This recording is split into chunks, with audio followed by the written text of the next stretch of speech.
ஸ்ரீ அருணாச்சலம், ஸ்ரீ அருணாச்சலம், ஸ்ரீ அருணாச்சலம்.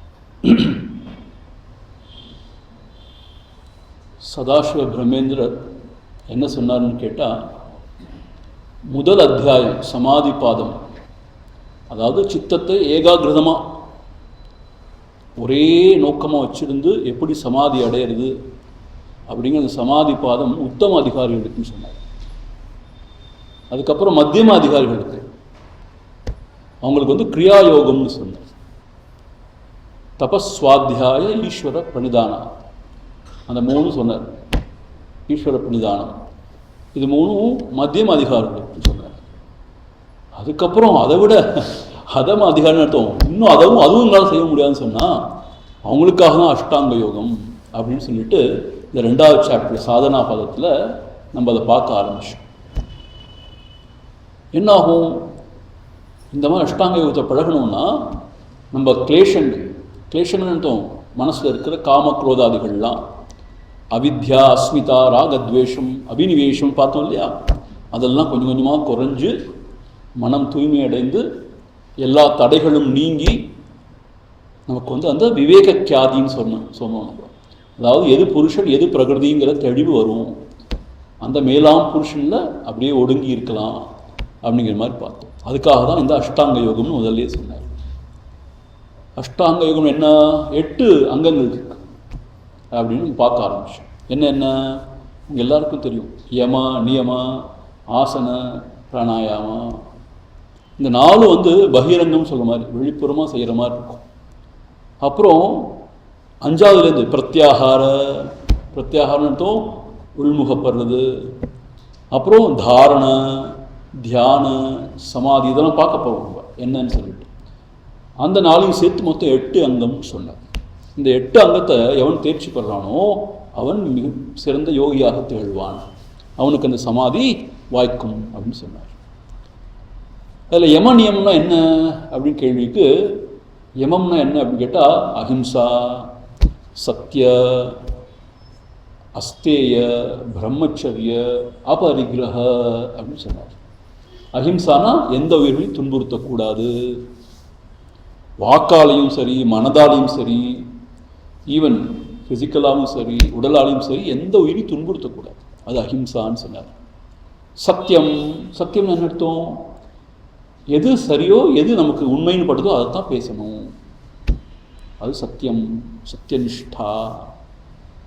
அஸ்தேயம்னா பிறர் பொருளுக்கு ஆசைப்படக்கூடாது, நமக்கு பகவான் என்ன கொடுத்துருக்கானோ அதை கொண்டு நம்ம திருப்தியாக இருக்கணும், அஸ்தேயம். பிரம்மச்சரியம்னு அர்த்தம் புலனடக்கம், அதீதமாக எந்த புலன்களும் ஈடுபடக்கூடாது, அது வியாதியை கொண்டு வந்து சேர்க்கும், மனக்குழப்பத்தை கொண்டு வந்து சேர்க்கும், அது எல்லையில்லாத துன்பத்தை கொண்டு வந்து சேர்க்கும், பிரம்மச்சரியம்னு சொன்னார். அதுக்கப்புறம் அபரிகிரகம்னு சொன்னார். அப்படின்னு அர்த்தம், தேவைக்கு அதிகமாக எதையும் சேர்த்து வைத்து கொள்ளக்கூடாது, தேவையில்லாத சமாச்சாரங்கள் யாராவது கொடுத்தாங்கன்னா ஏற்றுக்கொள்ளக்கூடாது. ஒரு சாதகன் தேவையில்லாதது கொடுத்தாலும் ஏற்றுக்கொள்ளக்கூடாது, எது தேவையோ அதுதான் வைக்கும். இது ஒரு நியமமாக சொல்கிறார். அதாவது உலகத்தோடு தொடர்பு கொள்ளும் பொழுது என்ன மாதிரி நம்ம டிசிப்ளினுக்கு தான் யமம்னு சொல்லி ஆச்சாரியன் சொல்லுவாங்க. இதெல்லாம் 5 வகையான யமங்களை சொல்லிட்டாங்க. அப்புறம் நியமங்கள் என்னன்னு கேட்டால், நமக்குள்ளேயே நாம் எப்படி நம்ம டிசிப்ளின் பண்ணிக்கணும் அப்படிங்கிறது நியமம்னு சொல்லி சொன்னாங்க. முதல்ல என்னது, சௌச்சம், தூய்மை, உடல் அளவில் தூய்மையாக இருக்கணும், உள்ளத்தளவில் தூய்மையாக இருக்கணும், ரொம்ப முக்கியம் ஆன்மீக பாதையில் போகிறவங்களுக்கு. சௌச்சம். அப்புறம் சந்தோஷம்னா சந்துஷ்டம், மன திருப்தி, கண்டென்ட்மெண்ட், அதுதான் சந்தோஷத்துக்கு சமஸ்கிருதத்தில் பொருள். சந்தோஷமாக இருக்கேங்கிறது கிடையாது, சந்தோஷம் சந்துஷ்டின்னு அர்த்தம், திருப்தி. பகவான் இது கொடுத்துருக்கானோ அது ரொம்ப சந்தோஷம், அது சந்துஷ்டி, இது ரொம்ப முக்கியம். தபஸ்னா என்ன அர்த்தம், மனதுக்கு எப்பயும் சுகத்தை, உடலுக்கு எப்பயும் அது கேட்குற சுகத்தெல்லாம் கொடுத்துட்டே இருக்கக்கூடாது, கொஞ்சம் உடலை வருத்தி மனதை ஒருநிலைப்படுத்தி உயர்ந்த காரியத்துக்காக, அதான் தபஸ்சரியம்னு சொல்லுவாங்க. சாத்வீக உணவு உண்றதை கூட தபஸ்சரியம் சொன்னார். நம்ம பார்த்தோம்னா பிரம்மேந்திரர். ஸோ தபஸ். அப்புறம் சுவாத்தியாயம். சுவாத்தியாயம் என்னன்னு கேட்டால் நம்ம குருநாதர் உபதேசித்த உயர்ந்த மந்திரத்தை ஜபம் செய்தல், சாஸ்திரங்களை படித்தல், கற்றுணர்தல், இதெல்லாம் சுவாத்தியாயம் அன்றாடம் பண்ணணும். அது அப்புறம் ஈஸ்வர பிரணிதானம், இந்த 5 நியமங்கள். ஈஸ்வரன் தான் ஈஸ்வரனுக்கு அர்ப்பணமாக எல்லா காரியங்களையும் செய்யணும், அவனை சரணடைந்து வாழ வேண்டும். இந்த யமம் நியமம் இந்த 2ம் நம்ம நல்லா ப்ராக்டிஸ் பண்ணாதான் இந்த அஷ்டாங்க யோகத்துக்கு we will become fit. அதுக்கப்புறம் தான் நம்ம மேற்கொண்டு ஆசனம் பிராணாயாமம்லாம் செய்ய முடியும். These are the fundamentals. அது மாத்திரம் இல்லை, என்ன சொன்னார் தெரியுமா, ஏதாவது எக்ஸப்ஷன்ஸ் இருக்கா அப்படின்னு இல்லவே இல்லைன்னு. எல்லா சமயங்கள்லையும் எல்லா சூழ்நிலைகளையும் இதை ப்ராக்டிஸ் பண்ணணும்னு சொன்னார். சார்வபௌமான்னு சொன்னார், ஞாபகம் உங்களுக்கு? அது ஒரு விரதம், மகாவிரதம், இப்பயும் அதை ப்ராக்டிஸ் பண்ணணும் அப்படின்னு சொன்னார். சில சந்தர்ப்பங்களில் வேற மாதிரி புத்தி வந்துச்சுன்னா, இதெல்லாம் எதுக்கு அப்படின்லாம் வேற மாதிரி விபரீத புத்தி வந்துச்சுன்னா பிரதிபக்ஷ பாவனம் செய்யணும்னு சொன்னார். ஞாபகம் இருக்கா உங்களுக்கு?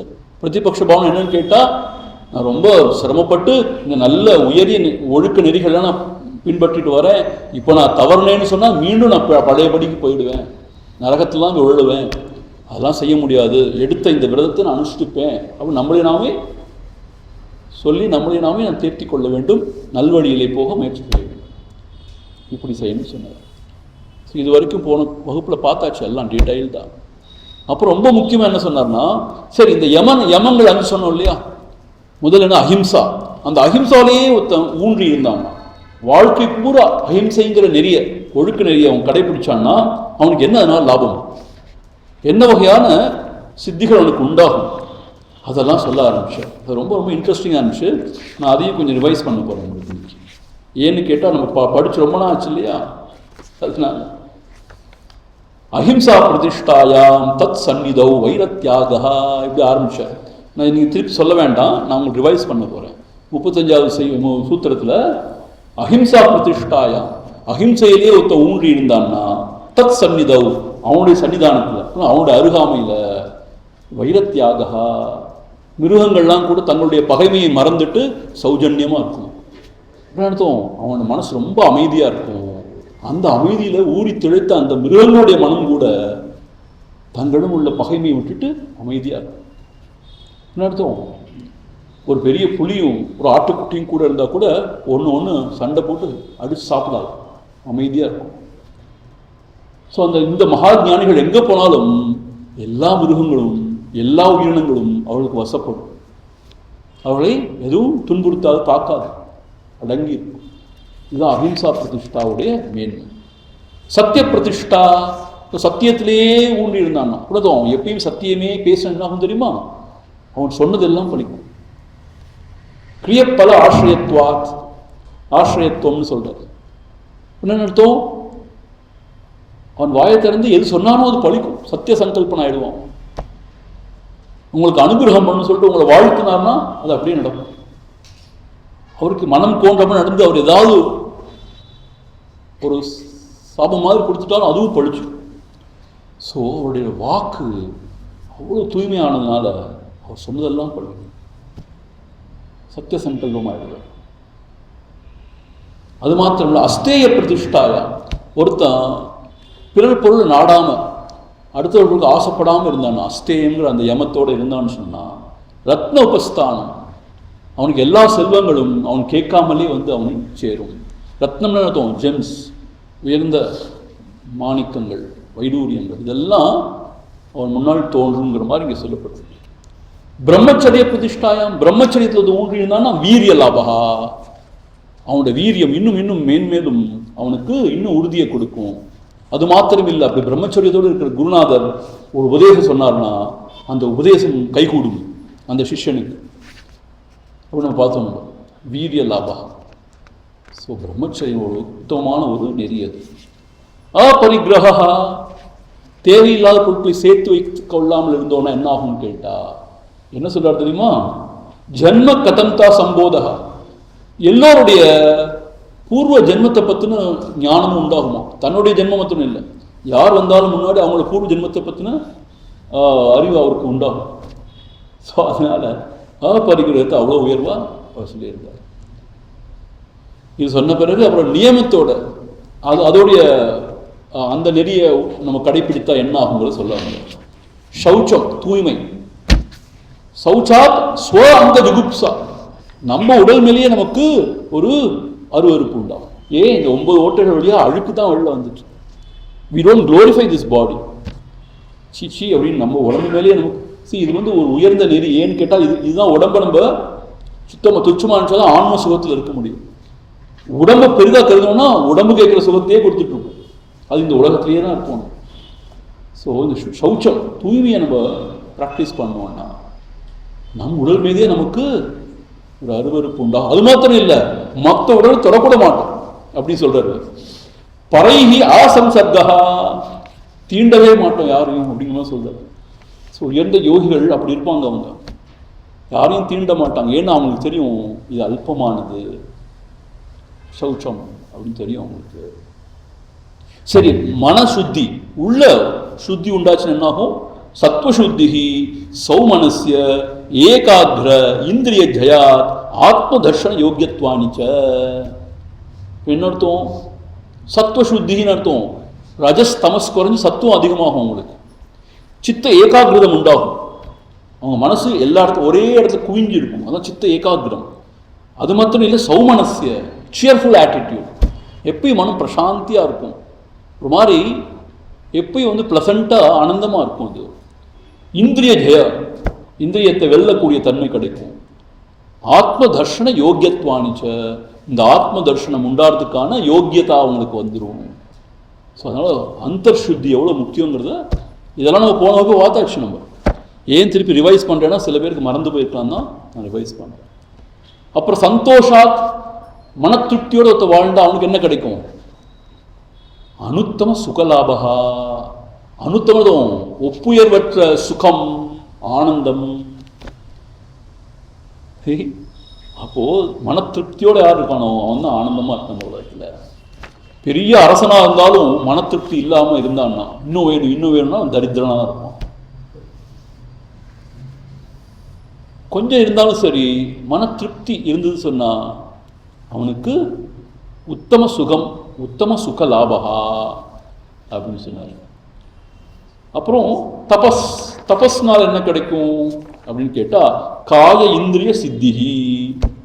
அர்த்தம், இந்த உடல் மனம் நாம் சொன்ன பேச்சு கேட்கும். தபஸ்ல ஈடுபட்டோம்னா இப்போ நம்ம உடல் மனம் சொன்ன பேச்சு கேட்க மாட்டேங்குது இல்லையா? உட்காந்தா உட்கார முடியல, முதுகெல்லாம் வலிக்குது, ரொம்ப நேரம் உட்காந்தா கால் மரத்து போயிடுது. காய வசகான என்னத்தோம், நம்ம நினைச்சபடி நம்ம உட்கார முடியும், எழுந்திருக்க முடியும், நடமாட முடியும், நினைச்சதை செய்ய முடியும். இந்திரிய வசகா, இந்திரியங்கள் நம்ம சொன்ன பேச்சு கேட்கும். போதும், இது வேண்டாம், போதும்னு சொன்னால் வித்ட்ரா பண்ண முடியும். சரி, இன்னும் கொஞ்சம் நேரம். இப்போ நம்ம இந்திரியம் என்ன இருக்கு? போதும்னு சொன்னால் கேட்காது, இன்னும் வேணும் இன்னும் வேணும் இல்லையா? ஸோ தபஸ் செய்ய செய்ய என்ன செய்கிறோம்? மனசை பழக்கிறோம். நாம சொன்ன பேச்சுக்கு இந்த உடலையும் மனசையும் பழக்கம். சி எவ்வளோ பியூட்டிஃபுல்லாக இருக்கு. அது மட்டும் இல்லை, அசுத்தி க்ஷயாத், அசுத்தி நம்மகிட்ட இருக்கிற அந்த கஷடு அசுத்தி அழுக்கெல்லாம் நீங்கி விடுகிறது, மலங்கள் எல்லாம் நீங்கி விடுகிறது. இது தபஸ்சரியத்தோட உயர்வு. நம்ம இது வரைக்கும் பார்த்தோம் இல்லையா? 43 வரைக்கும் நம்ம பார்த்தோம். 42 தான் பார்த்தோமா? 42 தான் பார்த்தோமா? ஸோ 43 நம்ம படிப்போம். காரிய இந்திரிய சித்திஹி அசுத்தி க்ஷயாத் தபசா. இன்னொரு முறை, காரிய இந்திரிய சித்திஹி அசுத்தி க்ஷயாத் தபசா. ஸோ நம்ம என்ன பார்த்தோம்? தபஸ்ன்னு என்ன பார்த்தோம்னு கேட்டால், இந்த உடல் மனதை அது போகும் போக்குக்கு விட்டு விடாமல் அதனை கட்டுப்படுத்தி நம் வசம் வைத்திருக்க பழகுவதுதான் தபஸ். உதாரணத்துக்கு ஏகாதசி விரதம் இருக்கும், அது ஒரு தபஸ். எப்பயுமே நல்ல உணவை உண்ணுவதற்கு தான் மனசுக்கு பிடிக்கும். இல்லை இன்னைக்கு ஒன்று கிடையாது, இது ஒரு தபஸ். இன்னைக்கு ஒரு நாள் கிடையாது அப்படி சொல்கிறது. அதே மாதிரி பாருங்க, தபஸ்னா பாருங்க, நான் நேற்று வந்துட்டு இருந்தேன் ட்ரெயினில், நிறைய ஐயப்ப பக்தர்கள், ஐயப்பமார்கள் இருமுடி கட்டி ட்ரெயினில் பிரயாணம் பண்ணிட்டு இருக்காங்க. எங்கே? சபரிமலைக்கு. என்ன ஆச்சரியம்னு கேட்டால், அவங்க ட்ரெயின் ஏறினாங்க, கோயம்புத்தூர் வந்து இறங்கினாங்க. ஏன்னா டேரக்ட் ட்ரெயின் கிடைக்கல. இன்னொரு ட்ரெயின் 11 மணிக்கு நைட்டு. அங்கே ஏறி திரும்பி போகணும். தூக்கம் கிடையாது பெருசா. இங்கே பம்பையில் நீராடணும், அவ்வளோ தூரம் நடக்கணும், கல்லும் முள்ளும் காலுக்கு மெத்தையும் நடக்கணும். அங்கே பார்த்தா அவ்வளோ கூட்டமாக இருக்கும். நிறைய பேருக்கு தங்கெல்லாம் வசதி வாய்ப்புலாம் இருக்காது பாவம். அங்கே போயிட்டு தூக்கம் இருக்காது, பசி, சில சமயம் சாப்பாடு கிடைக்கும் கிடைக்காது. அவ்வளோ கூட்டத்தில் இடிபட்டு விதிப்பட்டு என்னமோ செஞ்சு ஐயப்பனை தரிசனம் பண்ணு. 18 படி ஏறி எவ்வளவு உடம்பை வருத்திக்கிறாங்க. எந்த இதையும் நாடுறதில்லை அவங்க. They really sacrifice. நான் தான் யோசிங்க எவ்வளோ தபஸ் செய்கிறாங்க. அதெல்லாம் எதுக்குன்னு கேட்டால் நமக்கு ஒரு மனசு உறுதியை கொடுக்கும், நம்மளால் எதையும் சாதிக்க முடியும்னு சொல்லிட்டு. எப்போ பாரு இந்த உடம்பை பூ போல வச்சிருந்து ஐயோ நோகக்கூடாது, ஐயோ ஐயோ ஐயோன்னு பார்த்துட்டா ஒன்றுமே செய்ய முடியாது வாழ்க்கையில். எப்பயும் ஏசி கம்ஃபர்ட்டில் தான் இருப்பேன், வீட்டுக்குள்ளே கூட செப்பல் போட்டு தான் நடப்பேன். சில பேருக்கு ஃபிசிக்கல் கண்டிஷன்ஸ் அப்படி இருக்குது, நான் இல்லைன்னு சொல்லலை. பட் சொல்கிறேன், ரொம்ப சொகுசு வாழ்க்கைக்கு நம்ம அடிமையாயிட்டோம்னா வாழ்க்கையில் ஒன்றுமே செய்ய முடியாமல் போயிடும். அதே மாதிரி பாருங்கள், மகாதீபத்துக்கு திருவண்ணாமலை 25 லட்சம் பேரும். மை காட், அவ்வளோ பேர் எங்கெங்கேருந்தோ வராங்க. அந்த பஸ்ஸை நிப்பாட்டிடுவோம். ஏற்கனவே 14 கிலோமீட்டர் நடக்கணும், அதுக்கு முன்னாடியே பஸ்ஸை 4-5 கிலோமீட்டர் முன்னாடி நிப்பாட்டிடுவோம். இரவு பகல் வெயில் மழை அப்படி கஷ்டப்பட்டு வந்து தரிசனம் பண்ணிட்டு போகிறாங்க. இதெல்லாம் தபஸ்சரியம். இப்படி தபஸ்சரியத்தில் ஈடுபட என்ன ஆகும் கேட்டால், நம்ம உடலும் நம்முடைய இந்திரியங்கள் மனமெல்லாம் நம்ம சொன்ன பேச்சு கேட்கும், வசப்படும், கட்டுப்படும். அதான் சொல்றார் காய இந்திரிய சித்தி. அது மாத்திரம் இல்லை, இன்னும் என்ன சொல்றாருன்னா, தபஸ்சரியத்தில் ஈடுபட அனிமா சித்திகள், அஷ்ட சித்திகள் ஏற்படுமா. அதையும் சொல்றார் சதாசிவ பிரம்மேந்தர். அஷ்ட சித்திகளும் ஏற்படும் அப்படிங்கிறார். அது மாத்திரம் இல்லை, நம்ம எந்த காரியத்தை செய்யணும்னு நினைச்சாலும் அது சாதிக்கக்கூடிய வல்லமையெல்லாம் நமக்கு கிடைக்கும். அதான் காய இந்திரிய சித்தி. அது மாத்திரம் அசுத்தி க்ஷயா தபசகா. ஏற்கனவே இருக்கிற அசுத்தி, உள்ளத்தில் இருக்கிற குப்பை, வாசனாதிகள், அந்த கிளேஷங்கள் இதெல்லாம் நீங்கும். ஆக தபஸ் ரொம்ப முக்கியமானது ஒரு யோகிக்கு. தப வாழ்க்கை ரொம்ப முக்கியமானது. இன்னொரு விஷயம் நான் உங்களுக்கு சொல்கிறேன். நம்ம சனாதன தர்மத்தில், நம்ம பாரத தேசத்தில் யாரும் போகத்தை பெருசாக உயர்வாக பேசுறதில்லை, கொண்டாடுறதில்லை. தியாகத்தை தான் உயர்வாக நினைக்கிறாங்க. பார்த்துருக்கீங்களா நீங்கள்? நம்ம தேசத்துலாம் தியாகத்தை உயர்வாக இன்னும் போட்டுட்டு தான் இருக்கும். எவ்வளோ பெரிய பிரைம் மினிஸ்டராக இருந்தாலும் சரி, யாராக இருந்தாலும் சரி, சீஃப் மினிஸ்டராக இருந்தாலும் சரி, நம்முடைய பெரிய மகான்கள் முன்னாடி வந்தாங்கன்னா, காஞ்சி பெரியவர் போல மகான்கள் முன்னாடி வந்தாங்கன்னா நமஸ்கரிக்கிறாங்க. அவங்களுக்கு எவ்வளோ பதவி இருக்குது, உயர்ந்த எவ்வளோ விஷயங்கள் இருக்குது, அவங்களுக்கு இன்ஃப்ளூயன்ஸ்லாம் இருக்குது. ஆனால் அவங்க எல்லாத்தையும் விட்டவங்க, அவங்க வந்து கும்பிட்றாங்க. ஏன்னா தியாகம் தான் உயர்ந்தது எல்லாருக்குமே தெரியும், போகம் இல்லை. எப்பயும் போகத்திலேயே ஈடுபட்டு இருந்தோம்னா வாழ்க்கை ரொம்ப அல்பமாக போயிடும். கொஞ்சம் தியாகம், கொஞ்சம் மனக்கட்டுப்பாடு, தபஸ்சரியம் இது செய்ய தான் நம்ம உயர்ந்த மனிதர்களாக ஆகும். எல்லா சவால்களையும் சந்திக்கக்கூடிய மன வைராக்கியம், மன உறுதியெல்லாம் நமக்கு உண்டாகும். தபஸ்சரியம் ரொம்ப முக்கியம்னு சொல்லிட்டாங்க. ஸோ சிம்பிள் என்னன்னு கேட்டால், உடம்பு கேட்குற எல்லா வசதி வாய்ப்புகளையும் சுகத்தையும் கொடுத்துக்கொண்டே இருக்கக்கூடாது. கொஞ்சம் அந்த உடம்பு வருத்தப்பட்டது என்ன கொஞ்சம் அப்படின்னு சொல்லிட்டு ரஃப் அவுட்னு சொல்லுவாங்களே, ரஃபிங் இட் அவுட் அப்படிம்பாங்க. நம்ம எங்கே போனால் நல்ல மெத்த வேணும், நல்ல சொகுசாக வேணும், எங்கே போனால் அட்டாச் டாய்லெட் வேணும், எங்கே போனால் எல்லாம் வேணும் வசதியாக. கொஞ்சம் கீழே தான் படுக்கிறது, படுத்தாப்புல எந்திருக்க முடியாது, நீங்களாம் தூக்கணும். ஸோ ரஃபிங் இட் அவுட், அதான் தபஸ்சரியம். ரொம்ப சிம்பிளாக சொல்லணும்னா, ஸோ அப்படி தபஸ்சரியத்தில் ஈடுபட தான் காய இந்திரிய சித்திகி அசுத்தி க்ஷயாத். மனசில் உள்ள அழுக்குகள்லாம் நீங்கும், அவனுக்கு வந்து தூய்மையான ஒரு மனம் அவனுக்கு உண்டாகும் அப்படின்னு சொல்கிறார். இப்போ 44. சரி, இப்போ தபஸ் பார்த்தாச்சு. சுவாத்தியாயம். சுவாத்தியாயத்துக்கு 2 வகையான பொருள் இருக்குது.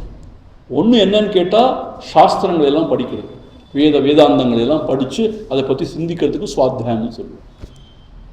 2வது சுவாத்தியாயம்னா குருநாதர் கொடுத்த மந்திரத்தை ஜபிக்கிறது, இடைவிடாமல் ஜபிக்கிறது, இதுக்கும் சுவாத்தியாயம்னு சொல்கிறாங்க. இப்போ சுவாத்தியாயத்தில் ஈடுபட என்ன பிரயோஜனம்? என்ன கிடைக்கும் உனக்கு அப்படிங்கிறத பதஞ்சலி சொல்றார். என்ன சொல்றார்? ஸ்வாத்யாயாத் இஷ்ட தேவதா சம்பிரயோகः. இப்போ சுவாத்தியாயத்தில் ஈடுபட அதாவது நல்ல ஆன்மீக நூல்களை வாசிக்க அதை பற்றி சிந்திக்க குருநாதர் கொடுத்த மந்திரத்தை ஜபிக்க என்ன ஆகுனா இஷ்ட தேவதா சம்பிரயோகா. நம்ம எந்த இஷ்ட தேவதை குறித்து இந்த ஜபம் செய்கிறோமோ, இஷ்ட தேவதையை நம்ம வணங்குகிறோமோ அவர்களுடைய தரிசனம் கிடைக்கும். சம்பிரயோகனா சம்பாஷண ஆதிக்கம் சித்தியதி இத்தியர்த்தா. சம்பாஷணம் அவர்களோட பேசக்கூட முடியும், அப்படிப்பட்ட ஒரு சித்தி உண்டாகும். இது பொய் கிடையாது. ஸ்ரீ ராமகிருஷ்ண பரமஹம்சர்லாம் அம்பாள் காளி மாதாவை அப்படி உபாசனை பண்ணார். அம்பாள் காளி நேரே வந்து பேசுவாள் அவர்கிட்ட. அது மாத்திரமில்லை, வழி நடத்துவா, இப்படி செய்யணும் இப்படி செய்ய வேண்டாம் ஆன்மீக பாதையில்.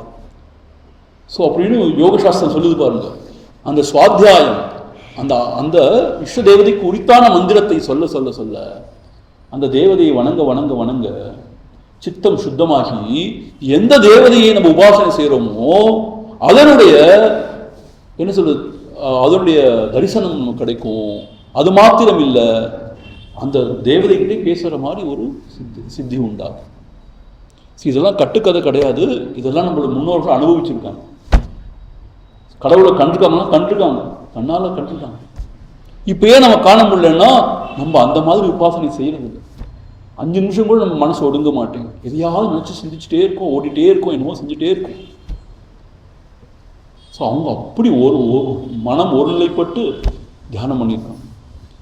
ஸோ அதனால சுவாத்தியாயத்தோட மகிமை என்னன்னா இஷ்ட தேவதா சம்பிரயோகனா சம்பாஷண ஆதிக்கம் சித்தியதி இது அர்த்தா. பேசக்கூட முடியும். ஸோ அந்த தேவதை வந்து உங்களை ஆசீர்வதித்து இன்னும் இந்த ஆன்மீக பாதையில் வழி கொண்டு நடத்தும் அப்படின்னு சொல்லப்படும். அவ்வளோ அற்புதம் பாருங்க. ஸோ இந்த யமனியமத்தை நம்ம ப்ராக்டிஸ் பண்ணுறதுனால எவ்வளோ லாபம் பாருங்க. அதுக்கப்புறம் இன்னும் ஆசனம் பிராணாயாமம் பிரத்யாகாரம்லாம் போனால் இன்னும் எவ்வளோ லாபம், எவ்வளோ உன்னதம் பாருங்க வாழ்க்கை. ஸோ அதுதான் வந்து சுவாத்தியாயத்தோட மகிமை. அதுக்கப்புறம் ஈஸ்வர பிரணிதானம் சொன்னார் இல்லையா. ஈஸ்வர பிரணிதானம் என்ன அர்த்தம்னு கேட்டால் நீங்க சொல்லியிருக்காரு, ஈஸ்வரே அகாமனையா சகல கர்ம சமர்ப்பணா. ஈஸ்வர பிரணிதானம்னா அதாவது தனக்குன்னு ஒரு இச்சை இல்லாம எல்லா காரியங்களையும் ஈசனுக்கே சமர்ப்பிப்பது. அகாமனையான்னு அர்த்தம் ஆசைகளால் உந்தப்பட்ட அல்ல நம்ம செய்கிற காரியங்கள். ஒரு உயர்ந்த நோக்கத்துக்காக காரியங்கள் சேரும், அது எல்லாத்தையும் ஈஸ்வரனுக்கே அர்ப்பணம் செய்யும். ஈஸ்வரார்ப்பிதம் நேச்சயா கிருதம் சித்தசோதகம் முக்தி சாதகம். அப்படி எல்லாவற்றையும் இறைவனுக்கு அர்ப்பணமாக செய்தோம். அதான் ஈஸ்வர பிரணிதானம் சொல்றார். அப்புறம் நம்ம ஈஸ்வரனுக்கு அர்ப்பணம் செய்வது ஆத்ம நிவேதனம் சொல்லுவாங்க, ஆன்ம நிவேதனம் சொல்லுவாங்க. அப்படி செய்யும் பொழுது என்ன ஆகும் கேட்டா சமாதி சித்தி சொல்லுவோமா. வாசிங்க இப்ப நான் சொல்ல சமாதி சித்தி ஈஸ்வர பிரணிதானாத். சமாதி சித்தி ஈஸ்வர பிரணிதானாத். அப்படி அந்த ஈஸ்வரையே வணங்கி எல்லா காரியங்களும் அர்ப்பணம் செஞ்சோம்னா சமாதி சித்திகி அந்த உயர்ந்த சமாதி நிலையே நாம் அடைய முடியும். எதற்காக இவ்வளவு பாடுபடுறோமோ அந்த சமாதி நிலையை நாம் அடையணும். நம்ம சமாதி பாதத்தை கூட பார்த்தோம் இல்லையா. முதல் சமாதி பாதத்தில் சம்பிரஜாத சமாதி அசம்பிரஜாத சமாதிலாம் பார்த்தோம். இதெல்லாம் ப்ராக்டிஸ் பண்ண முடியாட்டி என்ன செய்யுதுன்னு கேட்டால் ஈஸ்வர பிரணிதானாத்வா அப்படின்னு சொன்னார். ஈஸ்வரனை வணங்குறதுனாலையும் அவனை சரணடைகிறதுனாலையும் அந்த சமாதியை அடைய முடியும், சமாதி நிலையை அடைய முடியும். அதே தான் அங்கே சொல்கிறார். என்ன சொல்கிறான்னு கேட்டால் சமாதிஹி சித்தஸ்ய சமாதானம் பிரசாதயிதி யாவத்து. அந்த சமாதி நிலையில் அந்த புருஷ தத்துவத்தோட அந்த பரமாத்மாவோட மனசு ஒடுங்கிறதுனால அவ்வளோ ஒரு ஆனந்தமான ஒரு உணர்வை நம்ம உணர முடியும். எல்லையில்லாத ஆனந்தத்தை நாம் அடைய முடியும். அதான் இங்கே என்ன சொல்கிறார், சமாதிஹி சித்தஸ்ய சமாதானம். அந்த மனமானது ஒடுங்கி சமாதானத்துவம் எதையும் நாடாமல் தன்னுடைய ஸ்வரூபத்திலே ஒடுங்கி பிரசாத இதி யாவத்து ஆனந்த நிலையை அடைகிறது. ஸோ யம நியமத்தை ஃபாலோ பண்ணுறதுனால இவ்வளவு லாபம் நமக்கு இருக்கு அப்படின்னு சொல்லிட்டு. ஸோ அதனால நாம் இந்த யம நியமம்னா ஃபர்ஸ்ட் 2 ஸ்டெப்ஸ் தானே சொல்லி நம்ம துச்சமாக நினைக்கக்கூடாது. அதுதான் அடிப்படை, ஃபவுண்டேஷன். என்னது ஃபவுண்டேஷன்? யமம்னா என்னது? அஹிம்சா, அடுத்தவர்களை துன்புறுத்தக்கூடாது, சத்தியம், உண்மையே பேசணும், எதை நினைக்கிறோமோ அதுதான் வாக்கால் பேசணும், எதை பேசணுமோ அதுபடி தான் செய்யணும் காரியங்களை, இதுதான் சத்தியம். அஸ்தேயம்னா பிறர் பொருளுக்கு ஆசைப்படக்கூடாது, திருடக்கூடாது, களவு செய்யக்கூடாது. பிரம்மச்சரியம்னா எதுலேயுமே அதீதமாக ஈடுபடக்கூடாது. அளவுக்கு மீறினா அமிர்தம் நஞ்சு, அமிர்தமாக இருந்தால் கூட நஞ்சாயிடும். அதுதான் பிரம்மச்சரியம். அஸ்தேயம்னா அபரிகிரகம்னா என்னது? தேவையில்லாத பொருட்களை சேர்க்கக்கூடாது.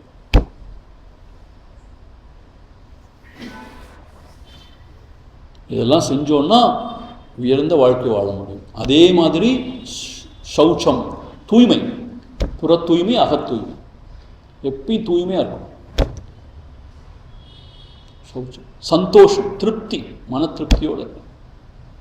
தபஸ்சரியம், உடலையும் மனதையும் நம்ம வசம் வச்சிருக்கிறதுக்காக அது கேட்டதெல்லாம் கொடுக்காம அந்த தபஸ்சரியத்தில் ஈடுபடும். அப்புறம் சுவாத்தியாயம், சாஸ்திரங்களை படிக்கணும், ஜப தபம்லாம் பண்ணணும், அதான் சுவாத்தியாயம்.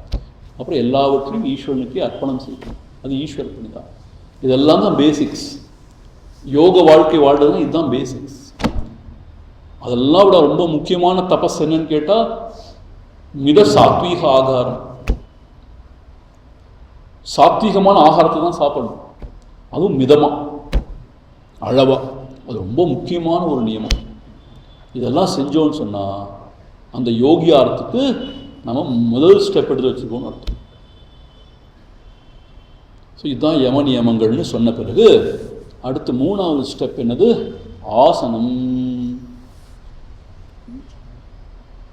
ஆசனம் என்னன்னா, எப்படி இந்த தியானத்துக்காக உட்கார்வது, இந்த உடம்பை எப்படி ஒரு இடத்துல உட்கார வைப்பது, ஆடாமல் அசையாமல், அதான் ஆசனம். சரி, தமிழில் ஒரு பழமொழி சொல்லுவாங்க, கொல்லன் தெருவில் வந்து ஊசி விற்கிறதும்பாங்க. கொல்லன் தெருவில் போய் ஊசி விற்கிறது எவ்வளோ அபத்தமானது. அது மாதிரி இன்டீரியல் யோகா இன்ஸ்டியூட்டுக்கு வந்து நான் யோகாசனத்தை பற்றி உங்களுக்கு பேசுகிறேன். You are all masters of yogasanas இல்லையா? Yogasana and pranayama, you all know it better. ஏன்னா சுவாமிஜி அவ்வளோ சொல்லி கொடுத்துருக்காங்க, நீங்கள் அவ்வளோ ப்ராக்டிஸ் பண்ணிட்டு இருக்கீங்க. இருந்தாலும் ஒரு சில விஷயத்தை பதஞ்சலி சொல்கிறார் யோகாசனத்தை பற்றி. இன்ஃபேக்ட் இந்த 4 சாப்டரில் இவ்வளவு சூத்திரங்களில் 2 சூத்திரம் தான் சொல்கிறார் யோகாசனத்தை பற்றி. என்ன சொல்கிறான்னு பார்ப்போமா? ஆசனம்னா என்னன்னு சொல்கிறார். 46வது சூத்திரம். ஸ்திர சுகம் ஆசனம். இன்னொரு முறை, ஸ்திர சுகம் ஆசனம். என்ன அர்த்தம்னு கேட்டா, எந்த ஒரு போஸ்டர் அதில் உட்கார்றதன் மூலமா நம்ம உடம்பு ஸ்திரமா இருக்கும். ஸ்திரம்னா ஃபேர்மா இருக்கும், ஆடாம அசையாம இருக்கும் தியானத்தை உட்காரும் பொழுது. அதுதான் நல்ல போஸ்டர். சுகம், எந்த போஸ்டர்ல உட்கார்ந்தோம்னா நெடுநேரம் கம்ஃபர்டபுளா உட்கார முடியும், அதுதான் சுகம், அதுதான் ஆசனம். சரி பாருங்களேன், இப்போ என்னன்னு கேட்டால், தியானம் பண்ணும்போது நம்ம என்ன செய்கிறோம் அப்படின்னு கேட்டால், மனதை வந்து அதனுடைய சரணத்திலேருந்து ஒடுக்கி நிச்சலமாக ஆக்கும், ஆடாமல் அசையாமல் பண்ணுறோம். அதுதான் சமாதி, தியானம், சமாதி, அதெல்லாம். இப்போ இந்த உடல் ஆடிட்டே இருந்துச்சுன்னா மனசும் ஆடிட்டே தான் இருக்கும். முதல்ல இந்த மனதை ஆடாமல் அசையாமல் பண்ணணும், சாரி, இந்த உடலை ஆடாமல் அசையாமல் பண்ணணும். அப்போ என்ன செய்யணும்? ஒரு இடத்துல உட்காரும். அது பகவத்கீதையில் 6வது சாப்டரில் அதுக்காக நிறைய இன்ஸ்ட்ரக்ஷன் கொடுக்குறாரு. அதே மாதிரி கைவல்ய உபனிஷத்துலையும் கொடுக்குறாரு இன்ஸ்ட்ரக்ஷன். ஒரு நல்ல இடத்த தேர்ந்தெடுத்து ஒரு ஏகாந்தமான இடத்தை தேர்ந்தெடுத்து உட்காரணும் அப்படிங்கிறது. ஏன்? ரொம்ப ஆளரம் உள்ள இடம், ரொம்ப டிராஃபிக் அதிகமாக இருக்கிறது உட்காந்தா மனசு மனசு அலைபாஞ்சிட்டே இருக்கு, அப்போ மனசு அடங்காது. ஸோ ஆளரம் இல்லாத ஒரு ஏகாந்தமான இடத்துல உட்காரணும். உட்கார்ந்த பிறகு என்ன செய்யணும்னு கேட்டா, இந்த உடல் ஆடாம அசையாம இருக்கிற மாதிரி பண்ணணும். இப்போ ரொம்ப நேரம் நெடுநேரம் உட்கார்ந்து தான் அந்த சமாதி அந்த நிலையை அடைய முடியுங்கிறதுனால நெடுநேரம் அந்த உட்காரத்துக்கான ஒரு அபியாசத்தை பண்ணணும். நெடுநேரம் சுகமா இருக்கணும் அந்த உடல்.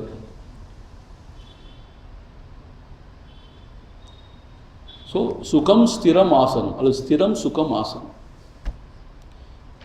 இப்போ ஸ்திரமா இருக்கணும் என்ன செய்யணும் அப்படின்னு கேட்டா, இந்த தியானத்துக்கு 2 வகையான யோகாசனத்தை சொல்றாங்க, சஜஸ்ட் பண்றாங்க பெரியவங்க. ஒன்று பத்மாசனம், இன்னொன்று சித்தாசனம் சொல்றாங்க. இந்த 2 தான் சொல்றாங்க. எங்கள் சுவாமி என்னை வழிநடத்தின ஆதி காலத்தில் என்னுடைய குருவா இருந்த சுவாமி பெரிய யோகி, அவர் எங்களுக்கு சொல்லி கொடுத்துருக்காரு. சித்தாசனம், பத்மாசனம். ஆனால் என்ன சொல்கிறாங்கன்னா, சித்தாசனத்தை பெண்கள் அவ்வளோ தூரத்துக்கு அந்த ஆசனம் பழகக்கூடாதுன்னு சொல்கிறாங்க ஒரு சில காரணங்களுக்காக. ஆனால் பத்மாசனம் யார் வேணால் பழகலாம். அதையும் தாண்டி சுகாசனம், இப்போ நம்ம உட்காந்துருக்கிறது சுகாசனம், அதுவும் ஓகே, அதுவும் பழகலான்னு சொல்கிறாங்க. இப்போது உங்களுக்கு தெரியும் நினைக்கிறேன் பத்மாசனம் என்னன்னு சொல்லிட்டு, அந்த லோட்டஸ் போஸ்டர்மாங்க இல்லையா, இந்த கால் எடுத்து இந்த தொடையில் அந்த கால் இந்த தொடையில் வச்சு நேராக நிமிர்ந்து உட்கார்றது, இந்த 2 கைகளையும் அந்த அந்த முட்டியில் அப்படி வச்சு உட்காருது, அதான் பத்மாசனம் சொல்லுவாங்க. அதில் ஏதாவது சந்தேகம் இருந்தால் இங்கே யோகா டீச்சர்ஸ் அதெல்லாம் சொல்லிக் கொடுப்பாங்க. சித்தாசனங்கிறது இன்னும் சிவனே உட்கார்ந்துருக்கிற ஆசனம், சித்தாசனம் சொல்கிறாங்க. அது ரொம்ப விசேஷம். இதில் என்ன செய்யணும்னு கேட்டால், எங்கள் சுவாமி ஆச்சாரியஜி அனுபவானந்தி சொல்லியிருக்காரு எங்களுக்கு. என்ன என்ஷூர் பண்ணணும் இந்த ஆசனத்தை அப்படின்னு கேட்டால், அடிப்படையாக நம்ம உட்கார அந்த பேஸ் ப்ராடாக இருக்கும். இப்போ நம்ம உட்காரோம் இல்லையா, உட்கார பேஸ் ப்ராடாக இருக்கும். அது ப்ராடாக இருக்கிறதுக்கு என்ன செய்யணும்னு கேட்டால், இந்த பாருங்க, இந்த ஒரு முட்டி இன்னொரு முட்டி இருக்கு இல்லையா, அதுக்கான டிஸ்டன்ஸ் நல்லா விலகி நல்லா இருக்கும். அது கீழே தரையோடு ஒட்டி இருக்கும். இந்த முட்டிலேருந்து இந்த முட்டிக்கு எவ்வளோ டிஸ்டன்ஸ் இருக்கோ அவ்வளோ டிஸ்டன்ஸ் இந்த முட்டிலேருந்து தலைக்கு இருக்கணும்.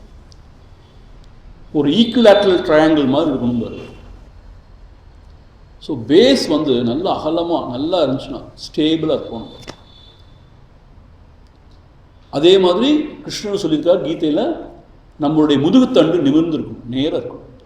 கழுத்து, தலை இதெல்லாம் ஒரே நேர்கோட்டில் இருக்கும். ஏன்னா அந்த energy it bosses through the spinal card, spinal.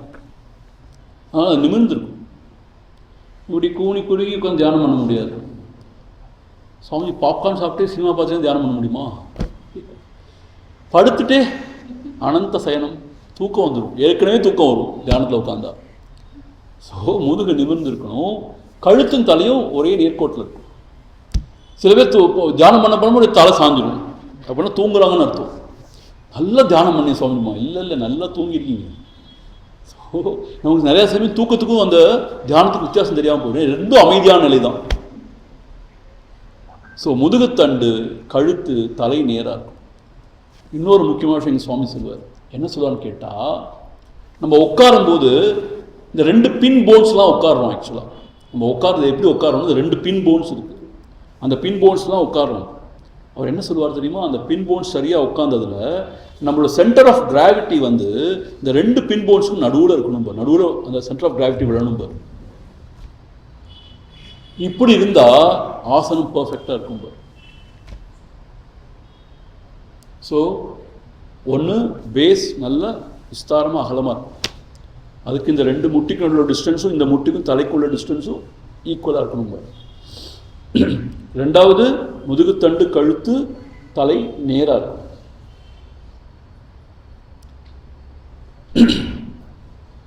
அதை சாதிச்சிட்டோன்னு சொல்லிட்டா அப்புறம் நாம் ஆடாமல் அசையாமல் உட்காரணும். ஸ்தைரியம். சுகம்னா என்னன்னு கேட்டால், நம்ம என்ன ஆகிடுவோம் கேட்டால் தியானத்தில் உட்காந்து ஸ்டிஃப் ஆகிடுவோம். ஏதோ தியானம் பண்ண போகிறோம்னு சொல்லிட்டு எல்லாரும் ஸ்டிஃப் ஆகிடுவோம். ஸ்டிஃபானால் ரொம்ப நேரம் உட்கார முடியாது. ரிலாக்ஸ்டாக இருக்கணும். நேரம் உட்காரணும், ஆனால் ரிலாக்ஸ்டாக உட்காரப்படும். அதுக்கு தாட் மசாஜ்னு குருதேவ சுவாமி சின்மயானந்த சொல்வார். அது எப்படின்னு கேட்டால், நம்ம நமக்கே ஒரு ஆட்டோ இன்ஸ்ட்ரக்ஷன் மாதிரி கொடுத்துக்கணும். எல்லா பகுதியும் ரிலாக்ஸ் பண்ணுறதுக்கு சொல்லணும். அதுக்கு வேறு ஏதாவது டைம் இருந்தால் அவங்க நான் சொல்லித்தரேன். அது ப்ராக்டிக்கல் செஷன். அப்படி எல்லா அவயங்களையும் நம்மளுடைய தாட்னாலே நம்ம இன்ஸ்ட்ரக்ஷன் கொடுத்து அது அப்படியே ரிலாக்ஸ் பண்ணும். ஸோ உடம்பு ரிலாக்ஸ்டாக இருந்தால் தான் ரொம்ப நேரம் உட்கார முடியும். சரியான போஸ்டரில் உட்காந்துட்டோம்னு சொன்னால் ஆடாமல் அசையாமல் சீக்கிரமே நமக்கு ஆசன சித்தி உண்டாயிடும்.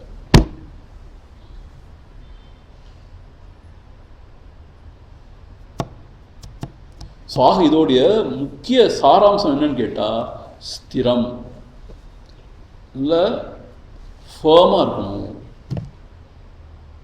ஆடாமல் அசையாமல் இருக்கணும், முன்னாடியும் சாயக்கூடாது பின்னாடியும் சாயக்கூடாது, நேராக இருக்கணும். அதே சமயத்தில் சுகம், ரிலாக்ஸ்டாக கம்ஃபர்டபுள் போஸ்டரில் உட்கார். இதுதான் ஆசனம். எதுக்காக ஆசனம்? இந்த உடலை ஆடாம அசையாம பண்ணாதான் அதுக்கப்புறம் மனதையும் ஆடாம அசையாம பண்ண முடியும். இன்னொரு விஷயம்னு கேட்டால், சின்ன வயசுலேருந்தே இதை பழகினாதான் அந்த ஆசன சித்தியெல்லாம் அடைய முடியும். அப்போ ரொம்ப ஃப்ளெக்சிபிளாக இருக்கும் உடம்பெல்லாம். வயசாக வயசாக எல்லாம் ஸ்டிஃபாகிடும், ரொம்ப கஷ்டப்படணும். சுவாமி இனி நாங்கள் என்ன செய்வோம், 60 வயசு ஆயிடுச்சு 70 வயசு ஆயிடுச்சுன்னா இனி சேரில் உட்காந்து சேர் யோகா தான் பழக முடியும். சேரில் உட்காந்து தியானம் பண்ணணும். அதுவும் மோசம் கிடையாது, பட் பத்மாசனம் அதில் உட்கார மாதிரி வராது. நிறைய பேருக்கு முதுகு ஒலிக்க ஆரம்பிச்சு. ஸோ தலானியை பின்னாடி வச்சுப்பாங்க, செவத்தில் சாஞ்சிப்பாங்க, இப்படி எவ்வளவோ விளையாட்டுலாம் பண்ணுவாங்க. ஆனால் என்னென்னா, சின்ன வயசுலேருந்தே பழகிட்டோம்னா அந்த மாதிரியான எந்த விதமான க்ரச்சஸும் தேவைப்படாது, சப்போர்ட்டும் தேவைப்படாது. ஆசனத்தில் உட்கார்றது அவ்வளோ முக்கியமாகும். ஸ்திரம் சுகம் ஆசனம்.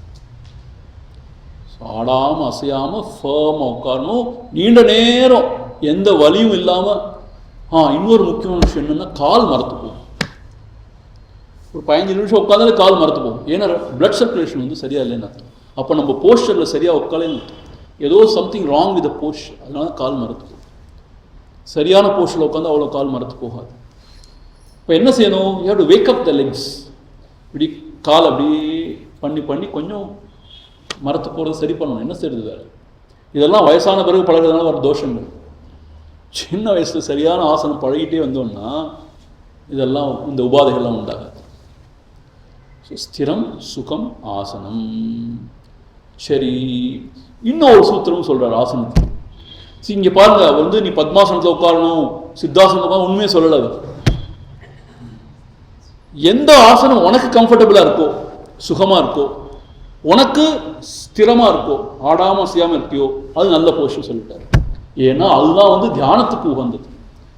இப்போ ஆக்சுவலாக யோகிகள் எதுக்கு இதை ப்ராக்டிஸ் பண்ணுறாங்கன்னா, தியானத்தில் சமாதி நிலை அடையிறதுக்கு ப்ராக்டிஸ் பண்ணுறாங்க. அதுக்கப்புறம் அப்புறம் தான் மற்ற யோகாசனங்கள்லாம் for health reason, for energy levels, for this that.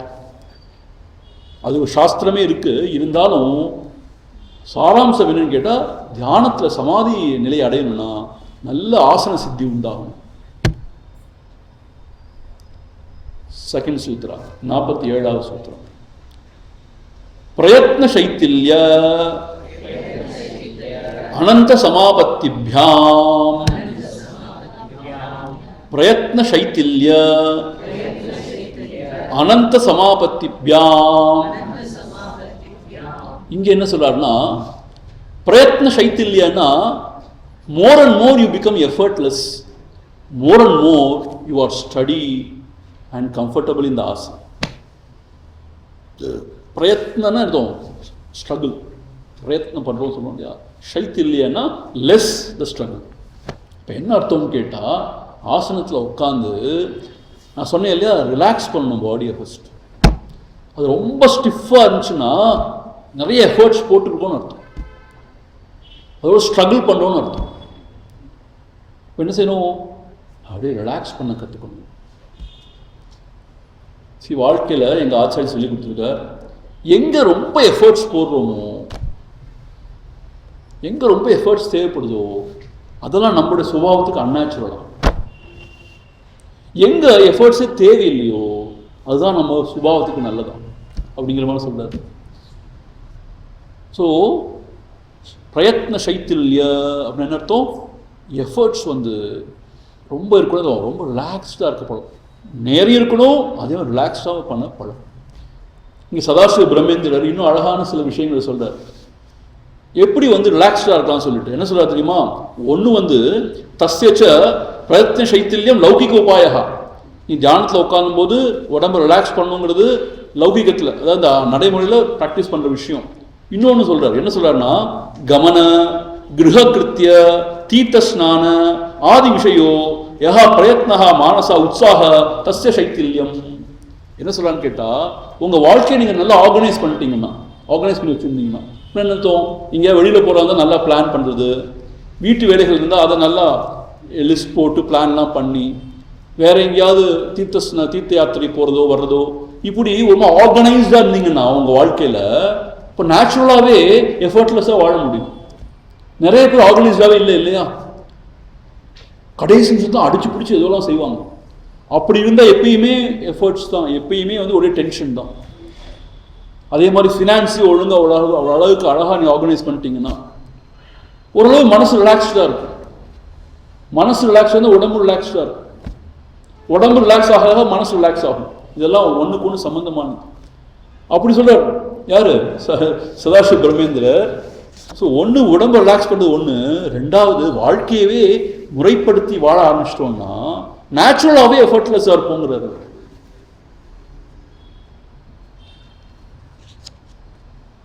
So பிரயத்ன சைத்தில்யம், கொஞ்சம் ரிலாக்ஸ்டாக இருக்க பழகணும். ரெண்டாவது என்னன்னா அனந்த சமாபத்திபியாம். என்ன அர்த்தம்னு கேட்டால், இந்த ரெண்டு வகையான இன்டர்பிரிட்டேஷன் இருக்கு. சதாசிவம் எப்படி இன்டர்பிரட் பண்ணுறாருன்னா, அப்படிதான் நிறைய மகாத்மாக்கள் இன்டர்பிரட் பண்ணியிருக்காங்க. அனந்த சமாபத்திபியாம் என்ன அர்த்தம்னு கேட்டால், அனந்தன்னு சொன்னால் யாருன்னு கேட்டால் அனந்தநாக்னு சொல்லுவாங்க.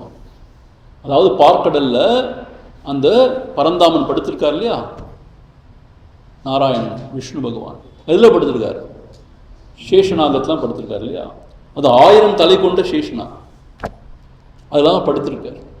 அதுக்கு இன்னொரு பேர் அனந்தன்னு பேர், அது அனந்த சயனம்னு சொல்லுவாங்க.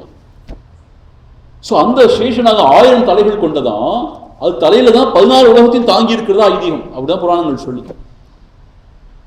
ஸோ என்னன்னு கேட்டால், இந்த அந்த அந்த அனந்த இந்த சேஷநாகமானது, அனந்த சேஷன் அப்படின்னு சொல்லக்கூடிய அந்த நாகமானது 14 உலகத்தையும் தலையில் சுமந்திருந்தாலும் அதனுடைய கவனம் எல்லாம் பரந்தாமன் மேலே தான் இருக்கும். ஸோ இங்கே என்ன சொல்கிறாருன்னா, இங்கே சதாசிவம் என்ன சொல்கிறான்னு கேட்டால், நம்ம தியானத்தில் அந்த ஆசனத்தில் உட்கார்ந்த பிறகு அனந்த சமாபத்திபியாம் என்ன அர்த்தம்னு கேட்டால், அந்த அந்த அந்த அந்த அனந்த சேஷனை மனசை தியானம் பண்ணோம்னா பாராவா 14 உலகங்களையும் தன்னுடைய 1000 அந்த ஹூட்ஸ் சொல்லுவாங்க இல்லையா, தலைகளால் தாங்கினா கூட அவனுடைய கவனம் சிதறாமல் எப்பயும் பரந்தாமனே தியானிச்சுட்டு இருக்கான் பார்த்தியா.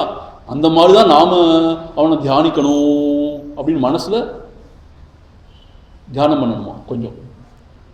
அப்படி அந்த அனந்த சேஷனை தியானம் பண்ணால் இந்த உடல் அந்த ஆசனமானது ஸ்திரமாயிடும். நான் சும்மா சொல்லலை, என்ன சொல்றாரு பாருங்க. இங்க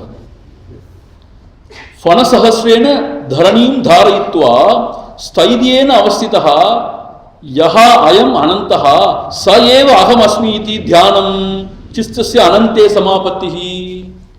14 லோகங்களையும் தன் 1000 அந்த தலைகளால் தாங்கக்கூடிய அந்த அனந்தனே நான் அப்படின்னு, அவனே நான் அப்படிங்கிற மாதிரி தியானம் பண்ணோன்னு சொன்னா 14 லோகங்கள் தலையில் தாங்கினா கூட அந்த பரந்தாமனையே அவன் தியானம் பண்ணிட்டு இருக்கானே, எப்படிப்பட்ட ஒரு மனம் குவிந்த நிலையில் இருக்கான் அப்படிங்கிற மாதிரி அவனை தியானம் பண்ணோம்னா நம்ம உடம்பும் மனமும் குவிஞ்சிரும். அதனால உடம்பை பற்றின ஞாபகமே போயிடுமா. இது ஒரு வழிமுறையை சொல்லி கொடுத்துருக்காங்க பாருங்க, அனந்த சமாபத்திபியாம்னு சொல்லிட்டு. அப்போது நம்ம ஆசனமும் வந்து ரொம்ப ஸ்திரமாயிடும், சுகமாயிடும், ஆசன சித்தி உண்டாயிடும். இதை கேள்விப்பட்டீங்களா? முன்னாடி கேள்விப்படலைன்னா ரொம்ப ஆச்சரியமாக இருக்கு. இன்னொரு பொருள், அது இன்னொரு இன்டர்பிரிட்டேஷன் கேட்டால், அனந்தன இன்ஃபைனைட், அனந்தன எல்லை இல்லாத, எல்லை இல்லாத அந்த பரம்பொருளை ஒருவன் மனதால் தியானிக்க தியானிக்க உடலை பற்ற நினைவுகள்லாம் போயிடும். அப்போ ஆட்டோமேட்டிக்கா அவனுடைய மனசுலேருந்து உடலை பற்றின சிந்தனை போனதுனால அவனுக்கு ஆசன சித்தி உண்டாயிடுது. ஸோ இதுதான் அனந்த சமாபத்திபியாம். அனந்தன எல்லையில்லாத அந்த பொருளை ஒருவன் தியானம் பண்ண ஆரம்பிக்க உடல் தன்னால் அந்த உடல் உணர்வு அற்று போயிடுது. என்ன சொல்லுவாங்க தெரியுமா? எப்போ சமுத்திரம் உயருது, எப்போ தலைமுழுகுதுமா. ஸோ இந்த ஆசன சித்தி வந்த பிறகுதான் நான் தியானம் பண்ண போனால் ஒரு நாளும் பண்ண முடியாது. நீ தியானம் பண்ண ஆரம்பிச்சா அந்த உடலை பற்றி உணர்வே அற்று போயிடும். இதெல்லாம் நம்மளுடைய அனுபவ சித்தாந்தம். நான் உங்களுக்கு சும்மா புக்ஸ்லேன்னு சொல்லலை. உங்களுக்கு அந்த எல்லையில்லாத பரம்புள்ள ஒரே மனதோட தியானம் பண்ண ஆரம்பிச்சா அப்புறம் உடம்புல எங்கே போச்சுன்னே தெரியாது. வெளியா உள்ளா எதுவுமே தெரியாது. இப்போ எங்கள் ஆச்சாரியர் என்ன சொல்லியிருக்காருன்னா ஒரு ப்ராக்டிக்கல் டிப்ஸ் கொடுத்துருக்காரு. ப்ராக்டிக்கல் டிப்ஸ் என்ன சொல்லியிருக்காருன்னு கேட்டால், இப்போ அனந்தன்னா எல்லை இல்லாதுன்னு சொல்கிறாங்க இல்லையா? நமக்கு தெரிஞ்ச இந்த உலகத்தில் உள்ள விவகாரத்தில் எது எல்லை இல்லாததுன்னு யோசிச்சு பார்த்தா ஆகாசம். ஆகாசம் அதான் எல்லை இல்லாதது. ஸோ இப்போ என்ன நினைக்கிறோமா, நம்ம ஆகாசத்தை போல நம்மளுடைய ஆன்மஸ்வரூபம் வந்து எல்லை இல்லாதது. ஸோ ஆகாசத்தை நினைக்க சொல்கிறார் முதல்ல. ஆகாசத்தை நினைச்சோன்னா எல்லை இல்லாததும் அதுதான், சூன்யமும் அதுதான். அப்படிதான் அதை பற்றி என்னென்னு நினைக்க முடியாது. ஸோ நான் ஆகாசத்தை போல எல்லை இல்லாதவன்கிற மாதிரி நினைக்க ஆரம்பிச்சோன்னா, ஆகாசத்தோடு நம்ம ஐக்கியப்படுத்தி கொண்டு நம்ம நினைக்க ஆரம்பிச்சோன்னா அவர் என்ன சொல்றான்னு கேட்டால், கொஞ்சம் கொஞ்சமாக இந்த உடல் நான்கு அந்த பாவனை அற்று போய் அந்த அந்த பாடி கான்சியஸ் அப்படியே லூஸ் ஆகிடுங்கிறார். இந்த மனமானது உடம்பு அப்படியே விட்டுருங்கிறார். விட்ட பிறகு மனமான உடம்பு விட்டுடுச்சு வச்சுக்கோங்களேன், அப்போ இந்த வலியோ கால் மரத்து போனதோ எதுவுமே நமக்கு தெரியாது. நம்ம எப்பயும் இந்த உடலை ஞாபகம் வச்சுட்டு இருக்கனால தான் தெரியுது நமக்கு. ரொம்ப மனம் வேற எங்கேயாவது நிலை பெற ஆரம்பிச்சிச்சுன்னா, இந்த உடம்பு மறந்து போயிடுச்சுன்னா உடம்பு பற்றி பிரச்சனையே கிடையாது. ஸோ அனந்த சமாபத்தி பியானம் என்ன அர்த்தம்னு கேட்டால், எய்த புராணத்தில் சொன்ன மாதிரி அந்த அனந்த சேஷனை அவனை தியானம் பண்ணலாம். அவன் பரந்தாமனையே தியானம் பண்ணுற மாதிரி நானும் அவனை மாதிரியே நான் இருக்க போகிறேங்கிற மாதிரி தியானம் பண்ணலாம். இல்லை எல்லையில்லாத இந்த பரம்பொருளை ஆகாச வடிவமாக தியானம் பண்ணாலும் என்ன ஆகிடும், நம்ம மனமானது இந்த ஒரு உடலை அப்படியே விட்டுட்டு ஆகாசம் போல பரவிட்ட உடனே ஆட்டோமேட்டிக்காக நமக்கு ஆசன சித்தி உண்டாயிடும். ஸோ இந்த ஆசன சித்தி பாருங்க இவ்வளோ விஷயம் இருக்கு பாருங்க. ஸோ முதல்ல எந்த காரணத்தை கொண்டும் நான் தியானத்தில் இருக்க போகிறேன்னு ரொம்ப அப்படியே ஸ்டிஃபாக ஆகிடக்கூடாது, ரொம்ப டென்ஸ்டாக ஆகிடக்கூடாது, ரிலாக்ஸ்டாக இருக்கும். ஏன்னா எஃபர்ட்லெஸ்ஸாக இருக்க தான் அந்த எஃபர்ட்லெஸ் நிலைக்கு போக முடியும். ஏன்னா அந்த ஆன்ம நிலை எஃபர்ட்லெஸ், சாய்ஸ்லெஸ், ஆப்ஜெக்ட்லெஸ் அவேர்னஸ் ஜெய கிருஷ்ணமூர்த்தி. ரெண்டாவது, நம்ம உடலானது அதை மறந்து அனந்த சமாபத்திபியாம் எல்லையில்லாத அந்த பரம்பொருளை மனசை வைக்க ஆரம்பிச்சிட்டோம்னா இந்த உடல் உணர்வு அற்று போயிடும். உடல் உணர்வு அற்று போயிடுச்சுன்னா, உடல் உணர்வு அற்று போயிடுச்சுன்னு சொன்னால் அதுக்கப்புறம் ஆசன சித்தி தன்னால் வந்துடும். அர்த்தம் எவ்வளோ நேரம் உட்காந்துருந்தாலும் உடம்பு வலிக்கு, உடம்பே ஞாபகம் இருக்காது, உடம்பே தெரியாது தானே. இதெல்லாம் முதல்ல நீ கேட்குறீங்க இப்போ இல்லையா, அது ஒரு விஷயம். அப்புறம் யூ ஷுட் பி கன்வின்ஸ்ட். அப்புறம் அதை ப்ராக்டிஸ் பண்ண you your self will realise.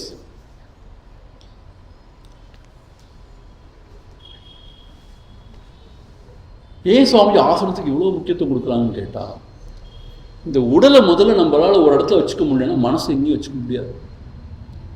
இப்போ மனசை என்ன செய்யணும், ஒரு இடத்துல ஆடாமல் அசையாமல் அதே தியான பொருளையே லைக்கு செய்யறது தான் வேணும். அதுதான் தியானம். அப்போது நமக்கு நிறைய லேயர்ஸ் இருக்கு இல்லையா. ஒன்று ஃபிசிக்கல் லேயர், அன்னமய கோஷம், அப்புறம் பிராணமய கோஷம், பிராணன், அப்புறம் தான் மனோமய கோஷம், மனம் வருது, அப்புறம் புத்தி எல்லாம் வருதுன்னு வச்சுக்கோமே. இதில் ஃபண்டமெண்டலாக இருக்கிறது இந்த உடல். ஒவ்வொரு லேயராக சரி பண்ணிட்டு வரும்.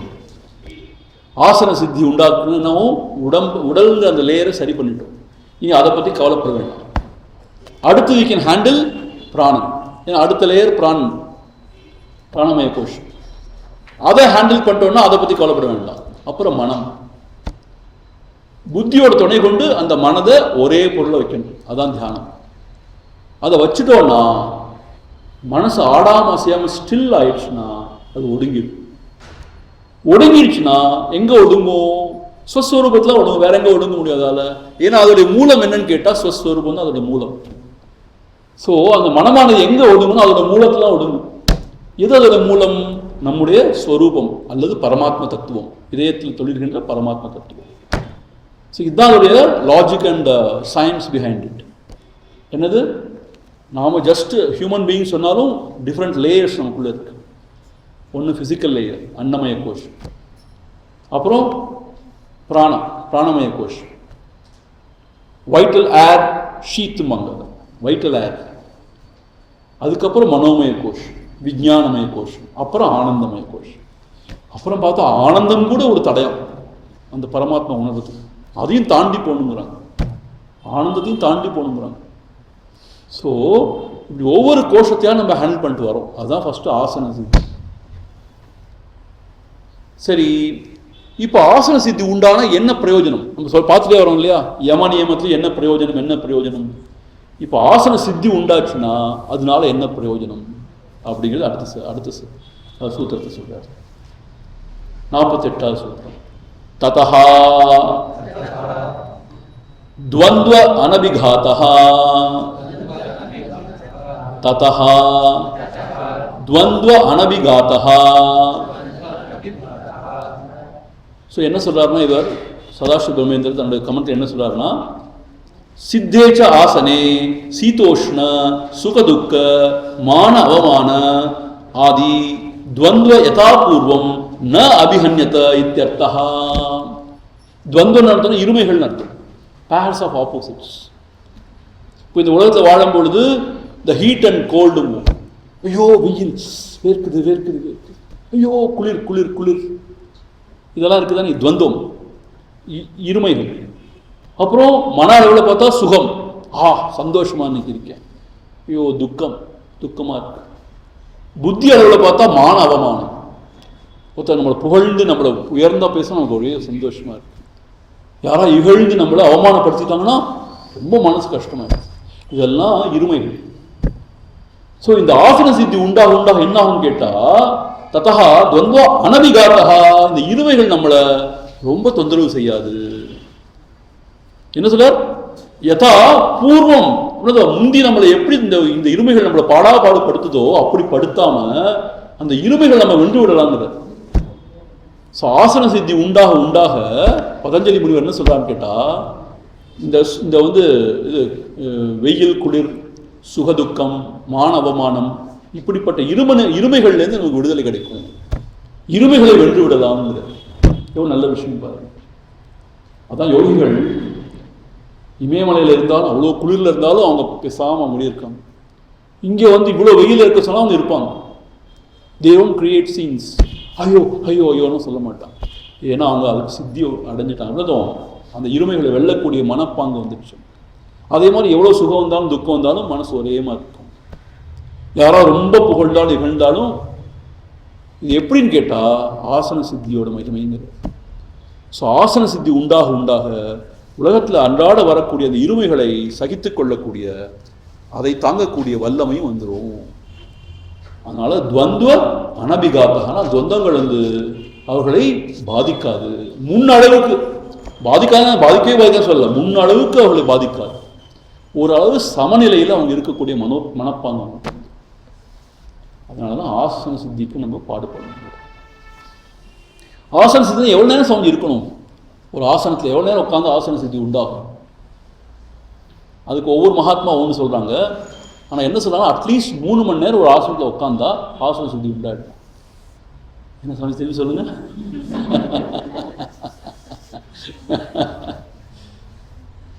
எங்களால் 30 நிமிஷம் உட்கார முடியலையே, 15 நிமிஷம் தான் உட்கார முடியும், அது கூட முடியல.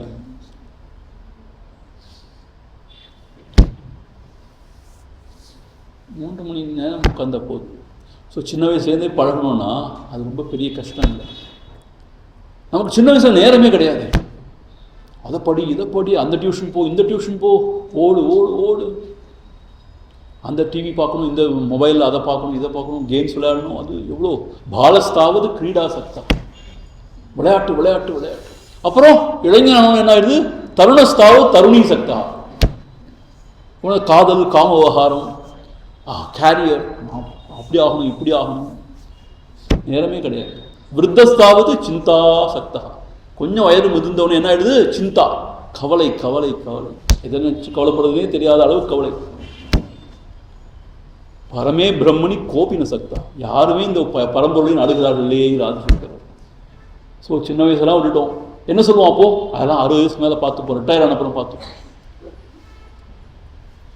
ரிட்டையர் அப்புறம் என்ன பார்க்க முடியும்? ஃபர்ஸ்ட் ஆஃப் ஆல் ஆசனத்தை உடனே உட்காரவே முடியாது. Mind also will be restless, body will not cooperate. So அது மாத்திரம் இல்லை, எங்கள் ஆச்சாரிய என்ன சொல்லுவார்னா, இப்போ தியானத்தில் உட்காரத்துக்கு முன்னாடி நம்ம ரொம்ப டைட் ஸ்கெடியூல் வச்சுக்கூடாது. நான் அடுத்த 2 மணி நேரத்துக்கு செய்ய போகிறேன், அந்த மீட்டிங் இருக்குது, இந்த மீட்டிங் இருக்குது, இதை செய்யணும், சாயங்காலம் அதை செய்யணும், அப்படிலாம் வச்சுருந்தோம்னா மைண்ட் ரெஸ்ட்லெஸ்ஸாகவே இருக்கணும், உடம்பவே அடங்கு. என்ன சொல்லணும்னு கேட்டால், என்ன நடந்தாலும் சரி நடக்காட்டும் சரி, எல்லாம் can wait, everything can wait. I am not going to think about anything. சரி, சில பேருக்கு என்னென்னா ரொட்டீன்லாம் கொஞ்சம் பிசகி போனாலும் தே கெட் வெரி டிஸ்டர்ப். அப்படி ஆளுங்களுக்கு தியானத்தில் உட்காரவே முடியாது. ரொட்டீன் என்ன ஆகி போனால் ஆகி தொலைஞ்சிட்டு போகுதுன்னு விட்டுறணும், எல்லாத்தையும் விட்டால் தான் உட்கார முடியும். ஸோ ரொம்ப டைட் ஸ்கெடியூல் வச்சுட்டு இது அதுன்னு பிளான் பண்ணிட்டு உட்காந்துருந்தா அதெல்லாம் தியானத்தில் உட்காரணும். ரெண்டாவது, இந்த உடல் வந்து ரொம்ப சோர்ந்து போச்சுன்னு சொன்னேன், ஏதாவது வேலை செஞ்சு செஞ்சு செஞ்சு தூக்கம் தான் வரும், அசதி, தூக்கம் வந்துடும். சரி, தியானத்தில் கூட சாதாரண காரியம் இல்லை. நிறைய பேர் பார்த்துருக்கீங்க தானே, உட்காந்தாலே தூங்கிடுவாங்க நிறைய பேர். சரி, நிறைய பேர் நான் பார்த்தேன், காரில் ஏறி உட்காந்து பின் சீட்டாக ஜாலியாக உட்காந்தானே தூங்கிடுவாங்க. அப்புறம் அந்த டெஸ்டினேஷன் தான் எழுப்பணும். ஓ வந்துட்டோமா, ஆமாம் இவ்வளோ தூங்கினா வந்துடாமல் எங்கே போவோம். என்னென்னா இந்த உடல் சோர்ந்து போச்சுன்னா தூங்க தான் போகணும். அதனால் ரொம்ப வேலை வேலை வேலை ஓடுறவங்களால தியானம் பண்ண முடியாது. They are restless people. கர்மகாண்டின்னு கர்மத்திலேயே நிஷ்டை உள்ளவங்களால தியானத்திலேயோ ஞானத்திலேயோ நிஷ்டையாக இருக்க முடியாது. I am telling you, warning you.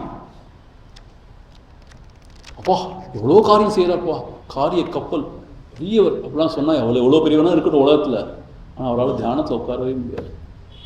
அப்போ என்ன சுவாமி செய்யணும்னு கேட்டால், எது எப்படி போனாலும் பரவாயில்ல, நான் இப்போ தியானம் பண்ண போகிறேன், எனக்கு எதுக்கு சம்மந்தம் கிடையாதுன்னு உட்காந்தோம்னா தியானம் பண்ணணும். One should be ready to lose everything. He can only meditate on God. தியாகே நைக்கே அமிர்தத்துவமான. நான் ஃபஸ்ட்டு ½ மணி நேரம் இருந்தது யோகாசனம் பழக போகிறேன், அப்புறம் ½ மணி நேரம் பிராணாயாமம் பழக போகிறேன், அப்புறம் தியானம் பண்ண போகிறேன், அதுக்கப்புறம் சத்சங்கத்துக்கு போக போகிறேன், யூடியூப்பில் இதை கேட்க போகிறேன், அதை கேட்க போகிறேன், நான் அப்புறம் நாமஜபம் எழுத போகிறேன், அப்புறம் அதை பண்ண போகிறேன், இப்படி ஒரு சார்ட் போட்டு உட்காந்திங்கன்னா தியானத்துக்குலாம் உட்கார முடியாது. முதல்ல தியானம் பண்ண போகிறேன், அப்புறம் என்ன வருதோ அப்புறம் பார்த்துப்போம் அப்படின்னு சொல்லிட்டு மனம் கிளியராக ஃப்ரீயாக இருந்தாலும் தியானம் பண்ண முடியும். இப்போ சுவாமி நீங்கள் வேறு எல்லாம் விட்டுட்டு தான் தியானம் பண்ணுறீங்கன்னா அப்படி கிடையாது. நான் என்ன சொல்கிறேன்னா, அந்த நேரத்தில் எதை பற்றி யோசிக்கக்கூடாது, எது எப்படி போனால் பரவாயில்லன்னு சொல்லணும். நமக்கு அந்த பரவாயில்லன்னு விட முடியாது, அதுதான் ப்ராப்ளம். எப்படி இப்படி விட முடியும்னா விட முடியாட்டி ஒன்றும் செய்ய முடியாது. அதோ இன்னொரு விஷயம் தெரியுமா, எது மேலே அதீதமாக பற்று வச்சுருக்கீங்களோ அதனால தான் உங்களுக்கு டிஸ்டர்பன்ஸ் தியானத்தில். So attached to your children will come and disturb you in தியானம். உடனே வெளில வந்து தியானம் டிஸ்டர்ப் பண்ண வேண்டாம், மனசுக்குள்ளே அவங்களை பற்றி நினைப்பு வந்தாலே you get disturb. It's not a easy joke. You have to give up everything for the mind to quieten. எப்படி அந்த குருதேவர் எப்படி சொல்லுவாங்க, சுவாமி சின்மயானந்தர் எப்படி சொல்லுவாங்கன்னா, இப்படி தூங்க போனால் எப்படி தூங்க போகிறீங்க, எவ்வளோ கவலை இருந்தால் தூங்கவே முடியாது இல்லையா. எல்லாம் இப்போ இட் கேன் வெயிட், எல்லாத்தையும் தள்ளி வச்ச பிறகு தான் மனசு தூங்க போகும். ஏதாவது நினச்சிட்டே இருந்து தூங்க போக முடியாது. சரிப்பா இருக்குது இல்லைன்னு சொல்ல, எல்லாம் இருக்கட்டும் அப்புறம் பார்த்துப்போம், தள்ளி வச்ச பிறகு தான் மனசு தூங்க போகும். தூங்கணும் நினச்சா தூங்க முடியாது, அதுவாக தூங்க போகும். அது மாதிரி தான் தியானம். எல்லா நினைப்புகளையும் ஒதுக்கி வச்சுட்டு பேசாமல் உட்காந்து தியானத்துக்கு போக வாய்ப்பு இருக்கு. அதே மனம் தூக்கத்துக்கு போக வாய்ப்பு இருக்கு. தூக்கத்தில் போக விடக்கூடாது. நல்லா அவேக் அவேர் அப்படி இருந்து இந்த தியானத்தில் இருக்குன்னு விஷயம். ஸோ இதெல்லாம் தான் எதை பற்றினது? ஆசனத்தை பற்றி.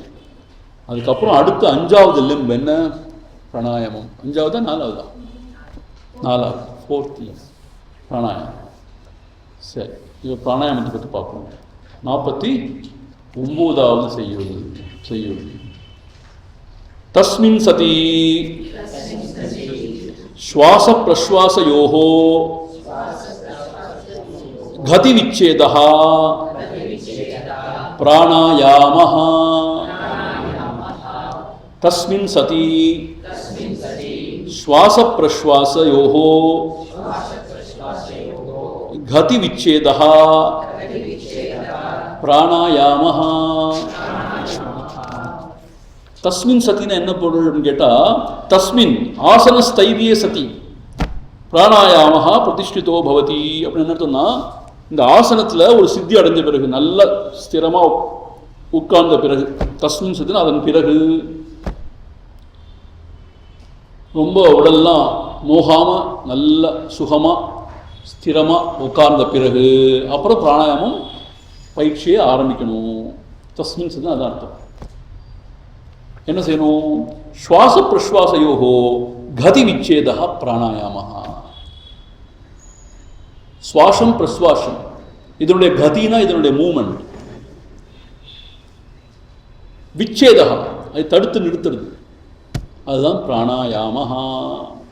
ரெஸ்ட்ரெய்னிங். என்ன அர்த்தம்? சுவாசம்னு என்ன அர்த்தம் கேட்டால், வெளியிலிருந்து காற்றை உள்வாங்குது, சுவாசம். நிஸ்வாசம் என்ன அர்த்தம்? அந்த உள்ள காற்றை வெளியே விடுதல், இது நிஸ்வாசம். இதை இன்னொரு வகையாக சொல்லணும். என்ன சொல்லுவாங்க கேட்டால், பூரக்கா ரேச்சக்கா கும்பக்கான்னு சொல்லுவாங்க. உங்களுக்குலாம் தெரியாதது இல்லை. ஒன்றா எடுத்தோம்னா, இந்த ரேச்சக்கம் சொன்ன எடுத்தோம்னா காற்றை வெளியே விடுது, ரேச்சக்கா. பூரக்கம்னா அப்படியே ஃபில் பண்ணுறது, வெளியிலேருந்து காற்று உள்ள லங்ஸ்குள்ளே ஃபில் பண்ணுறது, பூரக்கம். அப்புறம் ரீட்டைன் பண்ணுறது பேர் கும்பக்கான்னு சொல்லுவாங்க. கும்பக்கான ரீட்டைன் பண்ணுறது. சரி, இந்த பிராணாயாம டெக்னிக்ஸ் நிறைய வகையான டெக்னிக்ஸ் இருக்குது. சரியா? ரொம்ப முக்கியம் என்னன்னு கேட்டால், புக்ஸ்லேருந்து படித்து செய்யக்கூடாது பிராணாயாமத்தில். ஒரு நல்ல குவாலிஃபைட் டீச்சர்கிட்ட போய் அவங்க சொல்கிற விதமாக தான் பழகணும். ஏன்னு கேட்டால், பிராணன் விளையாட்டு சாமான் கிடையாது.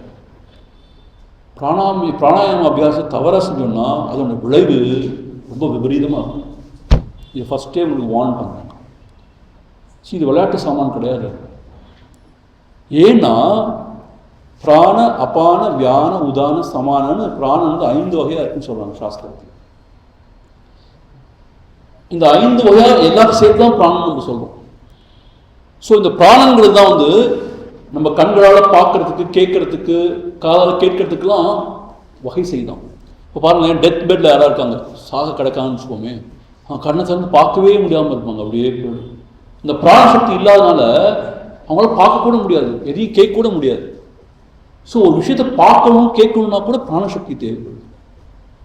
அப்புறம் அப்பானன்னு சொல்லுவோம் இல்லையா, அது கழிவுகளை வெளியேற்றத்துக்கு அப்பான சக்தி. வயசாக கான்ஸ்டிபேஷன், வெளியில் தள்ள முடியலங்கிற மல ஜலத்தை, ஏன் அப்பான சக்தி குறைஞ்சி போச்சுன்னா வெளியில் தள்ள முடியாது.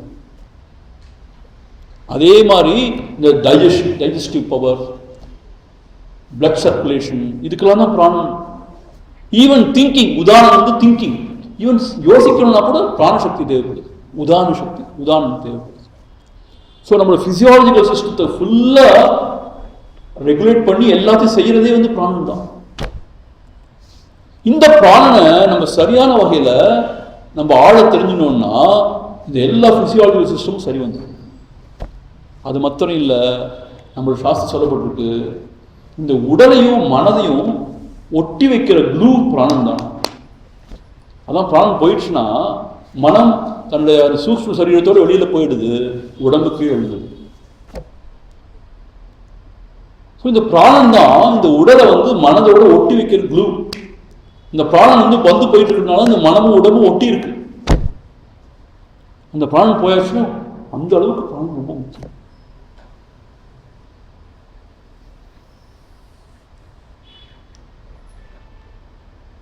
ஸோ இந்த பிராணனை நம்ம ஆழ தெரிஞ்சுக்கணும்னா உலகத்தையே ஆழலாங்கிறோம்.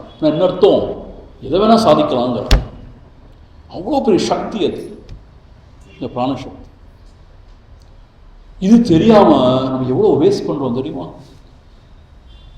ஆக்சுவலாக நம்மளுடைய யோகிகள் தான் இதை அவ்வளோ ஆராய்ச்சி பண்ணி அவ்வளோ இதை எப்படி அறிந்து அதுக்கான வழிமுறைகளும் சொல்லி கொடுத்துருக்காங்க. வேறு வேறு சமயத்தில் இது இருக்கானே கூட எனக்கு தெரியல. இந்த பிராணாயாம பயிற்சி எல்லாம் we have to be very proud. நம்முடைய சனாதன தர்மத்தில் இதை பற்றி சொல்லியிருக்காங்க. நம்முடைய ஞானிகள் யோகிகள் தான் இதை பற்றி விரிவாக பேசியிருக்காங்க. ஸோ இப்போ என்னன்னு கேட்டால் எங்கள் ஆச்சாரியா அடிக்கடி சொல்லுவார், பிராணங்கள் சாதாரண காற்று கிடையாது. இப்போது வெளியுலகத்தில் காற்று இருக்கு இல்லையா, அது பிராணம் கிடையாது. இந்த நாசிகாகிரம் சொல்கிறோம் இல்லையா, மூக்கு நுனி, இதுலேருந்து 12 அங்குலத்துக்கு வெளியிலேயே காற்று வந்து பிராணசக்தியாக மாறிடுது. மாறி உள்ள போகுது. அப்புறம் திருப்பி வெளில விடுறோம் இல்லையா, அந்த 12 அங்குலத்துக்கு மேலாவது காற்றாக தான். அது வரைக்கும் பிராணம்னா வைட்டல் ஏர்னு பேர். அதுக்கு ஒரு சக்தி இருக்கு, பிராணசக்தின்னு சொல்கிறாங்க. ஸோ அந்த பிராணாயாம டெக்னிக் மூலமாக என்ன செய்ய சொல்கிறாங்கன்னு கேட்டால், அந்த பிராணம் எவ்வளோ முடியுமோ அவ்வளோ நல்லா உள்ள எடுத்துக்கணும்னு சொல்கிறாங்க. இப்போ நம்ம சயின்ஸ் அப்படி என்ன பார்க்குறோம், இந்த பிராணம் தான் என்ன செய்யுது, ஆக்சிஜன் கார்பன் டை ஆக்சைடை ஆக்சிஜனை செலுத்தி கார்பன் டை ஆக்சைடு ரிமூவ் பண்ணு சொல்லி படிக்கிறோம் இல்லையா. நிறைய பிராணம் உள்ள எடுத்தோன்னே என்ன, நிறைய ஆக்சிஜன் உள்ள பம்ப் பண்ணுறோன்னு அர்த்தம். We become very fresh. Blood எல்லாம் உள்ளே போச்சு, மூளைக்கு போச்சுன்னா எவ்வளோ நல்லா இருக்கும். அப்புறம் அந்த கார்பன் டை ஆக்சைடு மெட்டீரியல் வெளியில் எடுக்கணும், ஃபுல்லாக வெளியில் எடுத்துடணும்.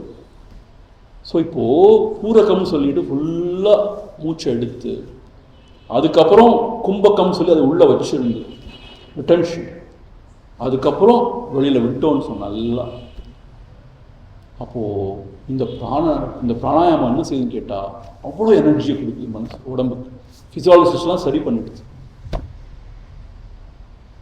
ஆனால் இதை முறையாக பழகணும். நான் சின்ன வயசில் இருக்கும்போது, யூத்தாக இருக்கும்போது எங்கள் சுவாமிஜி எங்களுக்கு பிராணாயாமம் சொல்லி கொடுத்தாங்க. அவங்க எப்படி சொல்லி கொடுத்தாங்கன்னு கேட்டால், 1/2:1.5:1. அவர் என்ன சொன்னார்னா, காயத்ரி ஜபத்தை எடுத்துக்கோப்பா. ஓம் பூர்புவஸ்சுவஹ தத் சவிதுர்வரேண்யம், இது ஹாஃப் மந்திரம். இந்த மந்திரத்துக்கு நீ உள்ளே எடுக்கணும், தத் சவிதுர்வரேண்யம். அப்புறம் பர்கோ தேவஸ்ய தீமஹி தியோ யோன பிரச்சோதயாத், அது ஒரு ஹாஃப் மந்திரமாச்சா. ஒரு திருப்பி ஒரு மந்திரம் சொல்லு, அது வரைக்கும் ரிட்டன்ஷன். திருப்பி ஃபுல் மந்திரம், ஓம் பூர்புவஸ்சுவஹ தத் சவிதுர்வரேண்யம் பர்கோ தேவஸ்ய தீமஹி தியோ யோன பிரச்சோதயாத். ஸோ ஹாஃப் மந்திரம் உள்ளே எடுத்துக்கோ, 1.5 மந்திரம் வச்சுக்கோ ரிட்டன்ஷன். அப்புறம் ஒரு மந்திரம் விடணும், காயத்ரி மந்திரம். இப்படி செஞ்சால் இந்த மாதிரி பிராணாயாமம் நீங்கள் ப்ராக்டிஸ் பண்ணால் ரொம்ப நல்லதுன்னு எனக்கு சொல்லிக் கொடுத்தாரு. இது ஒரு வகையான பிராணாயாமம். இந்த ரேஷியோலாம் மாறுபடும். ஆரம்ப திசையில் ஒரு ரேஷியோ இருக்கும், பழக பழக வேறு மாதிரி ரேஷியோலாம் மாறும். ஸோ இப்போ என்ன ஐடியான்னு கேட்டால், கிட்டத்தட்ட பார்த்தீங்கன்னா 1:3:2 மாதிரி எனக்கு சொல்லிக் கொடுத்தாரு. 1/2:1.5:2 அது அப்படிதான் சொல்லிக் கொடுத்தா வச்சுக்கோங்களேன். ஸோ அந்த மாதிரி பிராணனை எடுத்து, அதான் சுவாசா, அப்புறம் பிரஸ்வாசா. ஸோ கதி விச்சேதகான்னு என்ன அர்த்தம் கேட்டால், இந்த ரிட்டன்ஷன் வைக்கிறோம் இல்லையா, கும்பகம் ப்ராக்டிஸ் பண்ணுறோம் இல்லையா, அது ப்ராக்டிஸ் பண்ண என்ன ஆகும்னு கேட்டால், இந்த ரிட்டன்ஷன் அதிகமாக ஆரம்பிக்கும். சுவாச பிரஸ்வாச கொஞ்சம் கொஞ்சமாக குறைஞ்சி இது அதிகமாக ஆரம்பிக்குங்கிறாங்க. ஸோ அந்த பிராணாயாமத்தை நல்லா உணர்ந்து அது நல்லா ப்ராக்டிஸ் பண்ண வந்து பிராணம் ரொம்ப சீராகவும் ரொம்ப ஷாலோவாகவும் ஆயிடுங்கிறாங்க. அந்த மாதிரி ஆச்சுன்னா அதுதான் உண்மையான பிராணாயாமம் அப்படிங்கிறாங்க.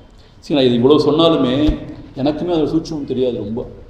அது உணர்ந்து நிறைய யோகிகள் இருக்காங்க, நிறைய யோகா டீச்சர்ஸ்லாம், அவங்கள்ட்ட போய் கேட்டுக்கணும்.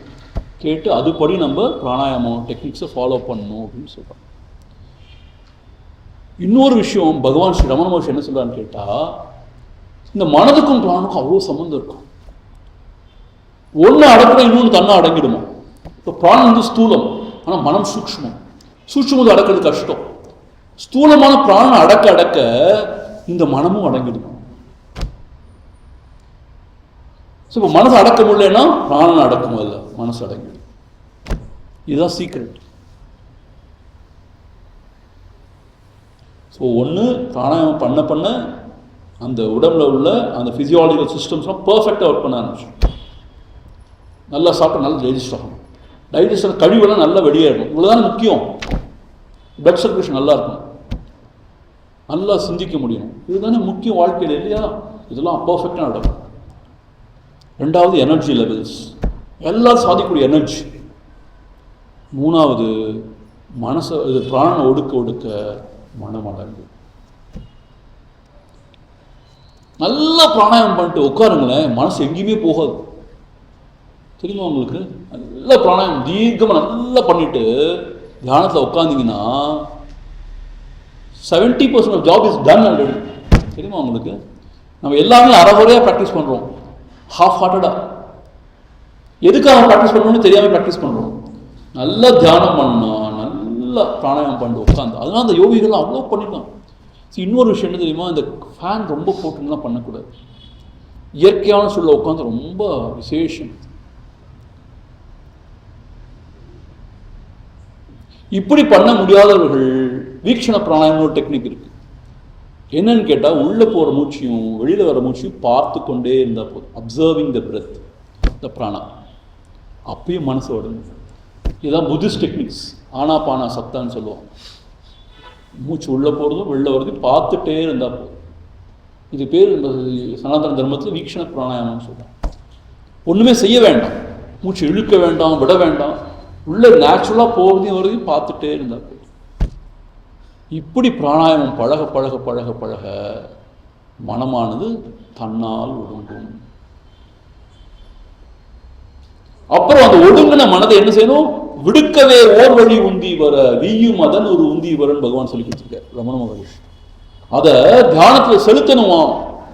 அப்படி செலுத்தாட்டி பிரயோஜனம் இல்லை. இது எப்படின்னு கேட்டால், இந்த வண்டிக்கு பிரேக் போடுற மாதிரி. பிரேக் போட ஸ்க்ரீச் போய் ஹால்ட் ஆகுது, வண்டி நிற்குது. அந்த பிரேக்லேயே கால் தான் திருப்பி வண்டி போக ஆரம்பிச்சிடும். ஸோ இந்த பிராணாயாமம் பண்ண பண்ண மனசு ஒடுங்கி நிற்குது. ஆனால் அந்த பிராணாயாமத்தோட வலிமை குறைஞ்ச பண்ண திருப்பி ஓட ஆரம்பிச்சிடும், அலைய ஆரம்பிச்சிடும். அது என்ன செய்யணும்னு கேட்டால், பிராணாயாமத்தின் மூலமாக கட்டுப்படுத்தின மனசை விசாரத்தின் மூலமாகவோ தியானத்தின் மூலமாகவோ விடுக்கவே ஓர் வழி உந்தி வர. அது தியானத்தில் ஒரு பொருளை தியானிக்கிறது மூலம் செலுத்துறது மூலமாக வீயும் அதன் உரு உந்தி வர, மனமான தன் உருவை இழந்து சொரூபமாகவே ஆயிடும். ஸோ அதனால பாருங்க, ஃபஸ்ட்டு ஒரு இடத்துல உட்கார்றது ரொம்ப முக்கியம். உட்கார்ந்த பிறகு அந்த பிராணனை நல்ல நம்ம வசம் வச்சுக்கிறது மூலமாக முக்காவாசி மனதை சரி பண்ணிடும்.